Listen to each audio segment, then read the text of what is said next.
it was when I made a commitment to myself to only do one thing with my full attention that I started to get huge amounts done, huge. It changed exponentially because I decided I will not multitask at all. I will only do one thing.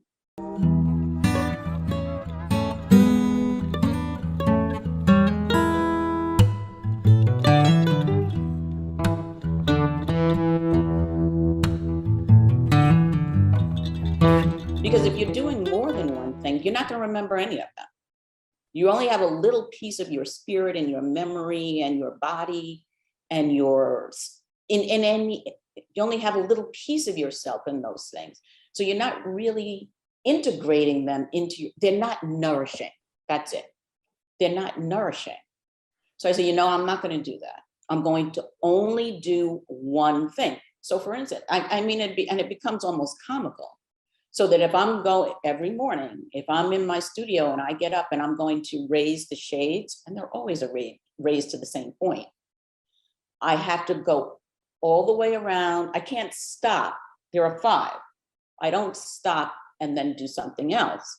I have to complete that and then go on to the next thing.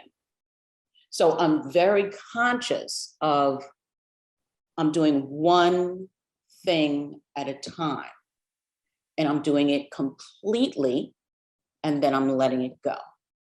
And a lot of these things seem so tiny. If I'm making my tea, if I'm wrapping the little tea ball, and when you're talking about Feldenkrais and you're talking about, what our bodies are doing, a lot of my paintings, one body of work, stilled life paintings that are only 5 by 5 inches, these oil paintings, it takes thousands of little tiny brain movements to make one of those paintings. Because what you're doing is you're judging, is it this blue or is it this blue? Is it blue-green? For every stroke, for every movement, we have this incredible instrument that is making these little tiny adjustments. And that's, I say to people, the artifact is the painting, but that's not why I'm an artist. I'm in love with what my body is doing. It's the most erotic thing I can think of. And that was what I knew when I was a girl.